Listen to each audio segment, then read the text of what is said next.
지금으로부터 7년 전인 2015년 이맘때 미국 사회 전체에 큰 이슈가 되었고 특별히 미국 기독교계에 큰 파장과 충격을 주었던 사건이 하나 있었습니다. 아마 많은 분들이 기억하고 계실 텐데요. 그때까지만 해도 미국의 일부 주에서만 합법적이었던 동성 간의 결혼이 미국 연방 대법원의 결정에 따라 미 전역에서 합법화가 된 것이었습니다. 미국이라는 나라가 처음부터 기독교 정신에 뿌리를 두고 시작하긴 했지만 엄밀하게 말하면 공식적으로 기독교 국가였던 적이 한 번도 없었고 지금 역시도 마찬가지이기 때문에 사람들의 생각과 가치관에 따라 시대와 문화에 따라 결혼의 정의가 얼마든지 바뀌고 달라질 수 있다는 것은 어떻게 보면 너무나도 당연한 일이라고 할 수 있습니다. 동성 결혼이 합법적이라는 데 찬성했던 그 당시 연방 대법원 판사의 글을 제가 인터넷에서 찾아 조금 읽어봤었는데요. 역시 결혼에 대한 성경적인 가르침보다는 개인의 자유와 성소수자의 인권에 더 많은 비중을 두고 그런 결정을 내렸던 것을 볼 수가 있었습니다.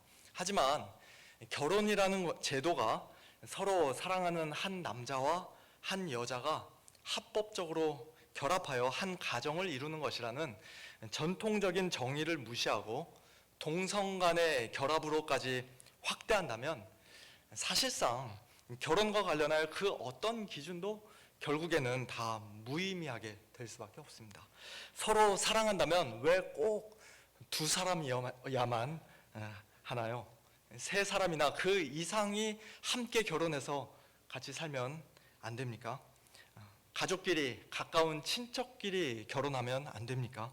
성인과 미성년자가 결혼하면 안 됩니까? 심지어는 사람과 개가, 사람과 고양이가 결혼하면 안 됩니까? 지금은 당연히 안 된다고 할지 몰라도 세월이 흘러 사람들의 생각이 또 바뀌고 시대가 달라지면 그런 결혼도 언젠가는 다 합법적이라고 결정할 날이 얼마든지 올 수 있습니다. 실제로 과거에 그런 결혼이 가능했던 시절도 있었죠. 근친 간의 결혼, 친척 간의 결혼, 또 일부 다처제 그런 일들이 합법적이었던 때도 있었습니다. 하지만 사람들이 어떻게 생각하든지 간에 대법원이 뭐라고 결정하든지 간에 하나님의 진리의 말씀인 성경의 가르침은 너무나도 분명하고 명확합니다. 결혼은 사람들이 서로의 필요에 의해서나 사회적인 합의에 의해서 또는 단순히 종족 번식을 위해서 임의로 만들어내고 고안해낸 제도가 아니라 처음부터 하나님께서 친히 제정하신 신성한 제도요, 하나님께서 짝지어 주신 한 남자와 한 여자가 서로 부부가 되어 한 가정을 이루도록 정해 놓으신 제도입니다. 인류 최초의 결혼식이 기록되어 있는 창세기 2장 말씀을 통해서 우리는 그것을 분명하게 알 수 있습니다. 창세기 2장 18절을 보면 하나님께서 이런 말씀을 하십니다. 사람이 혼자 사는 것이 좋지 아니하니 내가 그를 위하여 돕는 배필을 지으리라. 창세기 1장에서는 천지 창조의 첫째 날부터 여섯째 날까지 하나님께서 무엇을 만드시든 다 보시기에 좋았었는데 여섯째 날에는 보시기에 심히 좋기까지 했었는데 처음으로 좋지 않은 것이 있다고 말씀합니다. 그것이 무엇입니까? 사람이 혼자 사는 것입니다. 이것은 결혼하지 않고 독신으로 혼자 살면 하나님께 죄를 짓는 것이다 그런 뜻이 아니라 사람은 처음부터 혼자 독불장군처럼 살도록 지음받은 존재가 아니라는 뜻이죠. 천지 창조가 있기 전 영원 전부터도 하나님은 성부, 성자, 성령, 성삼위 하나님으로서 그 삼위일체의 세 위격 간에 서로 완전하고 풍성한 사랑의 관계를 가지고 계셨던 분이기 때문에 하나님의 형상을 따라 지음받은 우리 사람들도 서로가 서로를 사랑하는 가운데 아름다운 교제를 누리며 사는 것이 하나님의 기뻐하신 뜻이요, 그것이 하나님 보시기에 좋다는 말씀입니다. 그래서 사람을 위하여, 먼저 지음받은 아담을 위하여 돕는 배필을 지어주겠느라고 하나님께서는 말씀하십니다. 결혼이라는 제도를 제정해 주시겠다라고 말씀하신 것이에요. 그런데 바로 이어지는 19절을 보니까 하나님께서 즉시 여자를 만드신 것이 아니라 각종 들짐승과 공중의 각종 새를 아담에게로 끌고 가셔서 아담으로 하여금 그것들에게 먼저 이름을 짓도록 하십니다. 너는 개, 너는 소, 너는 호랑이, 너는 독수리. 아담이 각 짐승의 특성에 딱 맞는 이름을 붙여주는 대로 그것이 모든 가축과 공중의 새와 들의 모든 짐승의 이름이 되었습니다. 그런데 그 모든 것들 중에서는 아담의 짝이 될 만한 것이 하나도 없었던 것이에요.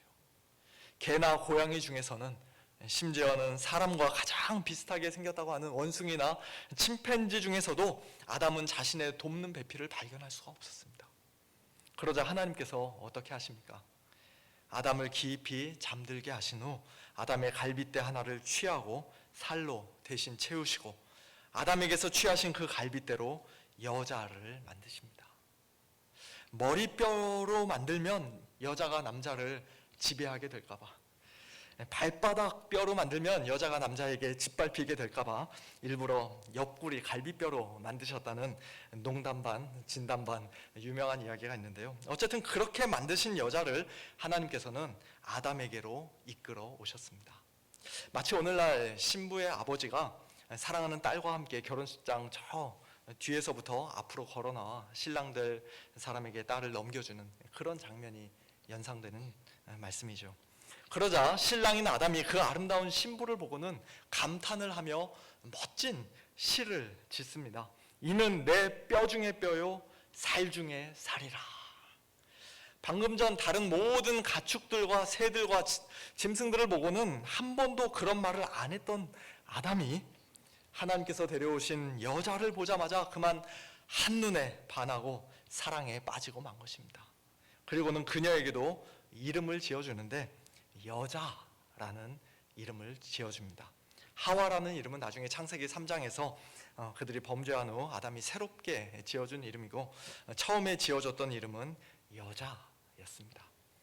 우리말로는 한자어로는 남자와 여자라는 말이 사실 별로 특별한 관계가 없습니다만 히브리어나 영어에서는 그 두 단어 사이에 아주 밀접한 관계가 있습니다. 히브리어로는 남자가 이쉬인데요, 여자는 그 이쉬에다가 여성 전미사 아를 붙여서 이샤라고 부릅니다. 이것을 이쉬에게서 취하였은즉 이샤라 부르리라. 영어로는 이것을 맨에게서 취하였은즉 워먼이라 부르리라. 남자와 여자라는 두 단어 사이에 깊은 연관성이 있음을 보게 됩니다. 그리고 이어지는 창세기 2장 24절에 오늘 에베소서 5장 본문에서 사도 바울이 인용한 그 유명한 말씀이 드디어 나오는 것이에요. 이러므로 남자가 부모를 떠나 그의 아내와 합하여 둘이 한 몸을 이룰지로다. 물론 아담과 하와 같은 경우는 인간 부모가 없었으니까 남자가 부모를 떠난다는 말이 그들에게는 살짝 예외가 될 수도 있겠습니다만, 어쨌든 하나님께서 짝지어 주신 한 남자와 한 여자가 서로에게 남편이 되고 아내가 된 그 두 사람이 부모를 떠나 서로 합하여 둘이 한 몸을 이룬다는 것은 하나님께서 처음부터 정해 놓으신 결혼의 가장 중요한 원리라고 할 수 있습니다. 여기서 합한다라는 말은 마치 두 개의 물체를 강력 접착제로 딱 붙여놓은 것처럼 굳게 달라붙어 있는 모습을 묘사하는 단어인데요, 그 둘을 억지로 떼어낼 경우 둘 다 갈기갈기 찢어지고 망가지고 피를 철철 흘리게 될 정도로 확실하게 붙어있고 연합되어 있기에 그 둘이 한 몸을 이룬다 라고까지 말씀합니다. 그 두 사람은 이제 더 이상 둘이 아니라 따로따로 아무 상관없이 존재하는 자들이 아니라 하나라는 것이에요. 여자가 원래 남자의 뼈 중에 뼈요 살 중에 살이었기 때문에 그 두 사람의 뼈와 살이 하나가 되었습니다. 서로의 몸과 마음이 하나가 되고 생각과 관심사가 하나가 되었습니다. 인생의 목적이, 살아가는 이유가 하나가 되었습니다. 육체적으로 뿐만 아니라 정서적으로, 영적으로도 하나가 되었습니다.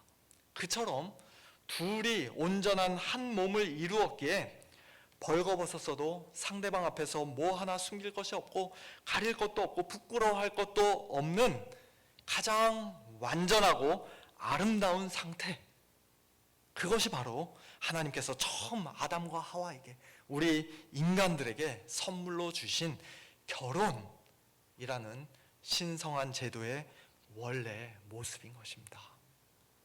하지만 그 두 사람의 이렇게 아름다운 사랑의 관계와 온전한 하나됨은 안타깝게도 에덴 동산에서 그리 오래 지속되지 못했죠. 그들이 선악과를 따먹고 하나님께 범죄함으로 말미암아 모든 것이 다 산산조각 깨지고 말았습니다. 선악과를 먹고 나서 그들이 제일 먼저 했던 일은 자기들의 벗은 몸을 가리기 위해, 부끄러움과 수치를 가리기 위해 무화과 나무 잎을 엮어 치마로 삼은 것이었습니다. 누가 너의 벗었음을 네게 알렸느냐? 내가 네게 먹지 말라 명한 그 나무 열매를 네가 먹었느냐? 동산 나무 사이에 숨어있던 아담을 하나님께서 추궁하시자 아담은 일찍이 내 뼈 중에 뼈요 살 중에 살이라 하고 말했을 정도로 한눈에 반하고 사랑했던 자기 아내를 치사하게 팔아넘깁니다. 하나님이 주셔서 나와 함께 있게 하신 여자, 그가 그 나무 열매를 내게 주므로 내가 먹었나이다. 이것은 사실 여자뿐만 아니라 더 나아가 하나님도 비난하는 말처럼 들리지 않습니까? 돕는 배필을 만들어 주시려면 좀 제대로 만들어 주셔야지 왜 하필이면 저런 여자를 나에게 주셨습니까? 내가 선악과를 먹은 것은 내 잘못이 아니라 저 여자 잘못이고 더 나아가서는 하나님의 잘못입니다. 그렇게 말한 것이죠. 아담의 후손인 우리 모든 죄인들이 오늘날에도 툭하면 자기 아내를 비난하고 남편을 비난하고 또 하나님을 비난하고 하는 것이 조금도 이상하거나 놀라운 일이 아님을 우리는 알 수가 있습니다. 그렇게 죄로 인해 서로에 대한 신뢰가 깨지고 사랑의 관계가 엉망이 되어버린 우리 죄인들의 결혼 생활을, 특별히 우리 성도들의 결혼 생활을 하나님께서는 예수님 안에서, 예수님을 통해서 다시 회복시켜 주기를 원하십니다. 그래서 아내들이요 자기 남편에게 복종하기를 죽게 하듯 하라고 말씀하시고, 남편들아 아내 사랑하기를 그리스도께서 교회를 사랑하시고 그 교회를 위하여 자신을 주심같이 하라고 말씀하시는 것이에요. 아내는 남편에게 복종하고 남편은 아내를 사랑하는 것이 마땅한데, 단순히 그게 창조 질서이기 때문에 우리가 그렇게 해야 하는 것이 아니라 그리스도와 교회의 관계에 비추어 볼 때 마땅히 그렇게 해야 한다는 것입니다. 그와 같은 그리스도와 교회의 관계를 가리켜 오늘 본문 32절에서는 비밀이라는 말로 표현하고 있습니다. 이 비밀이 크도다. 나는 그리스도와 교회에 대하여 말하노라. 사실은 바로 앞구절인 31절, 그러므로 사람이 부모를 떠나 그의 아내와 합하여 그 둘이 한 육체가 될지니 라는 말씀을 통해 우리에게 가르쳐 주시는 결혼의 중요한 원리와 남편과 아내의 하나됨도 너무나 신비한 일이요 큰 비밀이라고 할 수 있습니다만, 사도 바울은 여기서 그것을 뛰어넘는 더 큰 비밀에 대해서 말씀하고 계십니다. 그것은 바로 그리스도와 교회에 대한 것이에요. 바울 서신에서 비밀이라는 단어는 여전히 아무도 알지 못하고 오직 소수의 특별한 사람들만 알 수 있는 어떤 비밀스러운 것이 아니라, 과거에는, 구약시대에는 온전히 계시되지 않은 채 가려져 있고 숨겨져 있어 분명하게 볼 수가 없었지만, 그러나 예수님이 이 땅에 오셔서 모든 구원 사역을 다 완성하신 후에는 이제 우리에게 밝히 드러난 복음을 가리킬 때 주로 사용하는 단어입니다.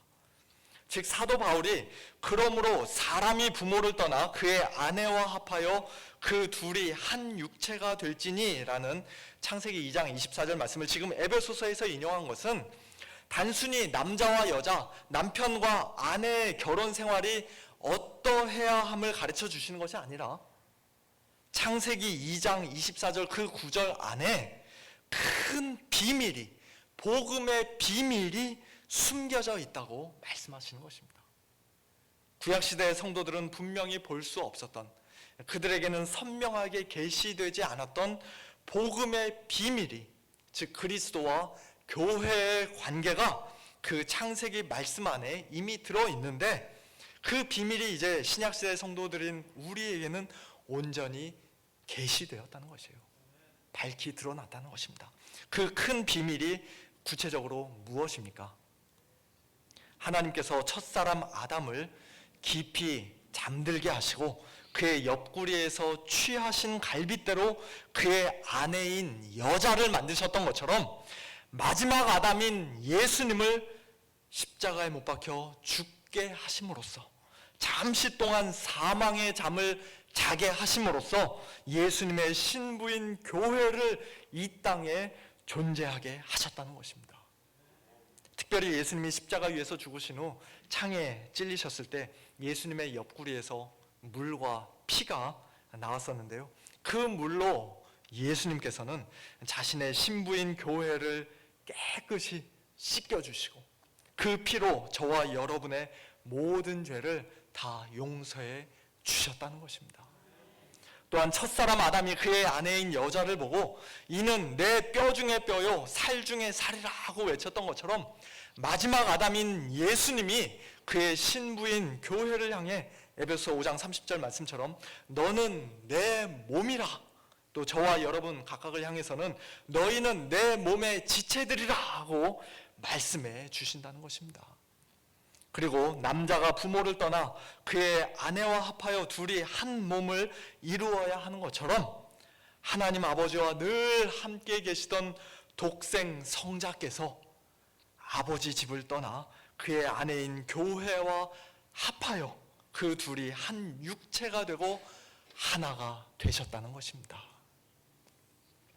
비록 아담과 하와의 그 하나됨은 그들의 범죄로 말미암아 얼마 못 가 곧 깨지고 말았지만, 오늘 우리의 결혼 생활도 혹 우리의 범죄로 말미암아 또는 배우자의 범죄로 말미암아 안타깝게 깨질 수 있고 망가질 수 있지만, 그러나 그리스도와 교회의 이 하나됨과 연합은 결코 깨질 수가 없습니다.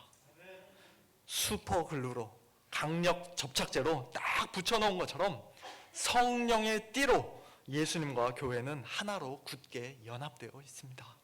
교회를 너무 사랑하셔서 그 교회를 위하여 자신을 일찍이 십자가에까지 내어주시고 교회를 물로 씻어 말씀으로 깨끗하게 하사 거룩하게 하신 예수님은 이 세상 마지막 날, 어린 양의 혼인잔치날, 자신의 몸이요 신부인 교회를 자기 앞에 반드시 영광스러운 교회로 세우실 것입니다.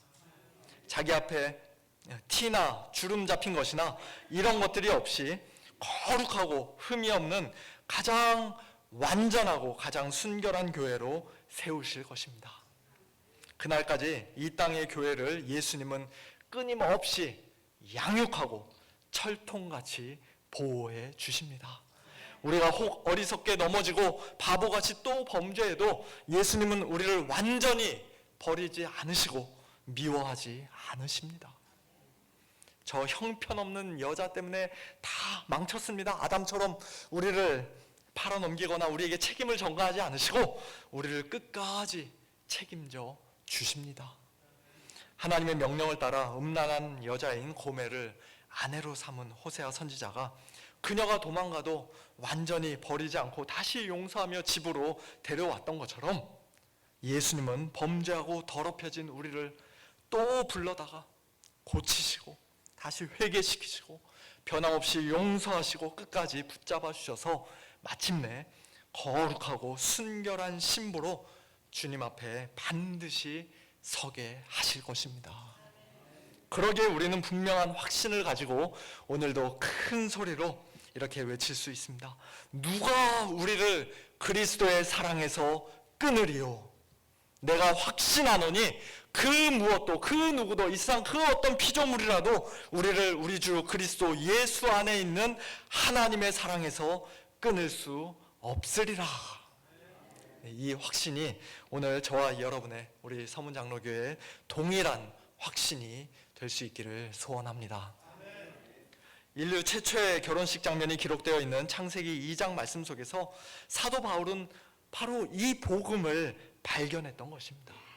우리가 창세기 3장 15절 하나님께서 여자의 후손을 보내주셔서 장차 뱀의 머리를 상하게 하실 것이라는 그 말씀을 일반적으로 최초의 복음, 원시복음이라고 부르는데요, 사실은 창세기 2장의 말씀이 그보다 더 앞선 복음이라고 해야 할 것입니다.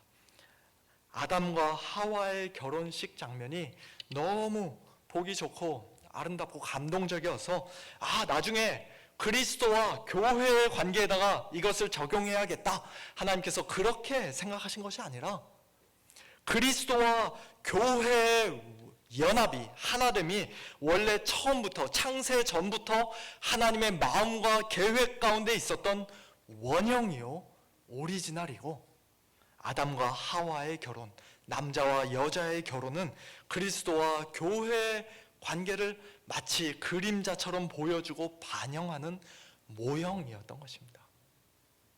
그러므로 우리는 이제 창세기 2장 말씀을 읽으면서 단순히 결혼이라는 제도의 첫 기원과 몇 가지 중요한 원리만을 배우는 것으로 그쳐서는 안 됩니다.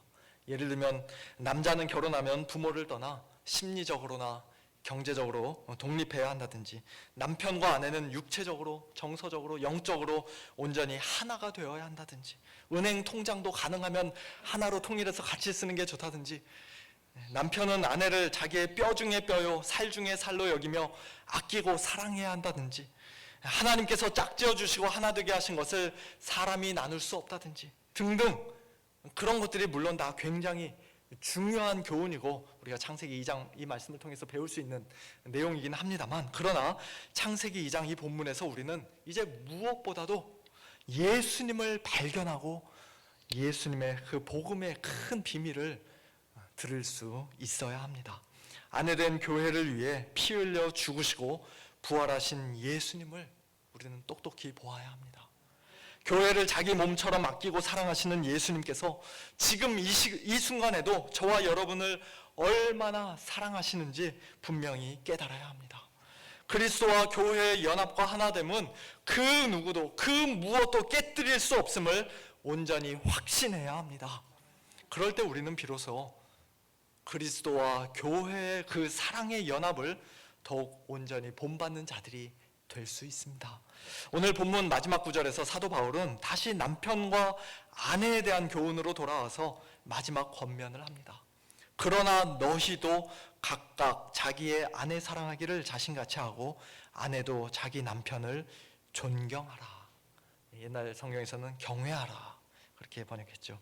이 구절에서는 생략되어 있습니다만 사도 바울이 앞에서 계속 반복하여 말씀하셨던 것처럼 남편들이 자기의 아내를 자신같이 사랑하는 그 원형은 교회를 향한 그리스도의 사랑이고, 또 아내들이 자기 남편에게 복종하고 남편을 존경하고 경외하는 그 원형은 그리스도께 대한 교회의 복종과 경외인 것입니다. 한마디로 우리 성도들의 결혼 생활은 그리스도와 교회의 가장 아름다운 관계, 서로에 대한 참된 사랑과 복종의 관계, 온전한 연합의 관계를 최대한 반영하는 것이어야 한다는 말씀입니다. 사랑하는 성도 여러분, 오늘 우리 각 가정의 부부 관계는 어떻습니까? 자녀들이 아빠 엄마의 모습을 보면서 그리스도와 교회의 아름다운 관계를, 복음의 큰 비밀을 간접적으로 보고 듣고 배울 수 있을 정도로 우리의 결혼 생활은 과연 복음에 합당한 모습입니까? 나도 아빠와 같은 또는 엄마와 같은 좋은 배우자를 만나 결혼해서 귀한 믿음의 가정 이루고 싶다는 그런 소원을 자녀들이 마음에 품을 정도로 자녀들에게 좋은 본을 보여주고 계십니까? 아니면 저렇게 맨날 지지고 볶고 싸우는 게 결혼 생활이라면 나는 절대로 결혼하지 말아야지 결심하게 만들 정도로, 더 나아가 예수님에 대해서, 교회에 대해서, 복음에 대해서 자녀들에게 완전히 왜곡되고 삐뚤어진 인상을 심어줄 정도로 부끄러운 결혼 생활입니까? 이 질문에 100% 자신 있고 완전히 떳떳할 수 있는 사람은 우리 중에 아마 아무도 없을 것입니다.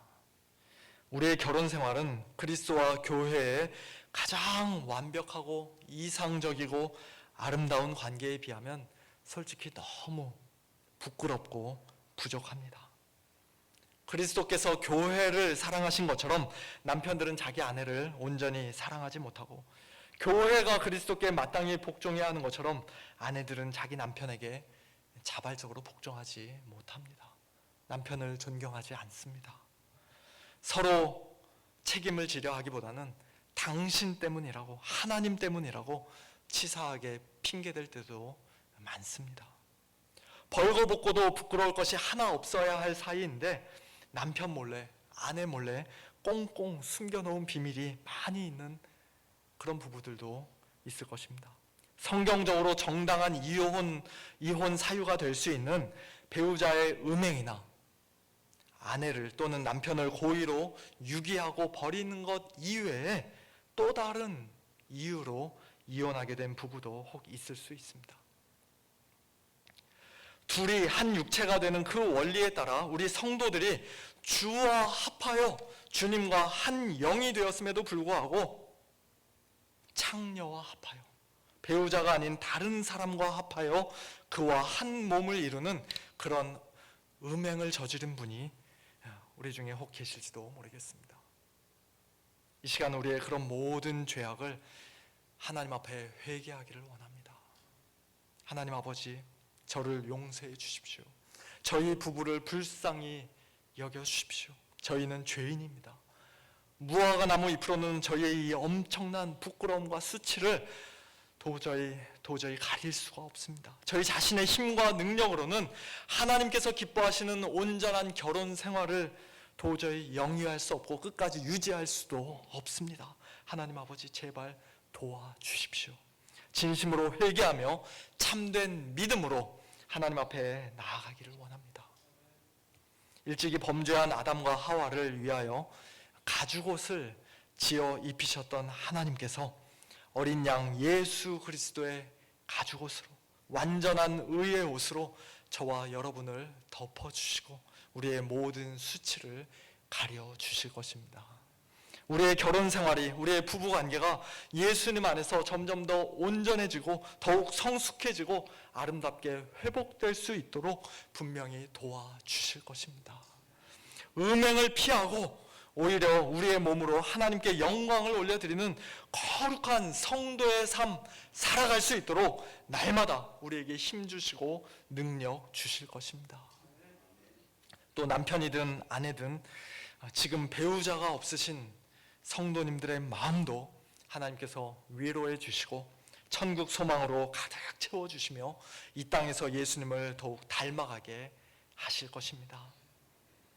주님의 몸된 교회의 지체로서 예수님께 더욱 온전히 복종하고 동료 성도들을 진심으로 사랑하며 자녀들에게, 주위 사람들에게 예수 그리스도의 복음을 신실하게 전하고 담대하게 증거하는 그 귀한 사명 충성스럽게 잘 감당할 수 있도록 성령의 능력으로 도와주실 것입니다. 복음의 큰 비밀 안에 담겨있는 이 귀하고 놀라운 은혜가 우리 성도님들의 각 가정에, 우리 서문교회 위에 풍성이 넘치기를 예수님의 이름으로 축원합니다. 함께 기도하겠습니다. 사랑과 은혜가 풍성하신 하나님 아버지, 하나님께서 허락하신 저희의 부부 관계와 이 땅에서의 결혼 생활이 그리스도와 교회의 관계를 아름답게 반영하고 비추어야 함에도 불구하고 참 부끄럽게도 그러지 못하고 실패할 때가 너무나도 많았음을 이 시간 하나님 앞에 고백하며 회개합니다.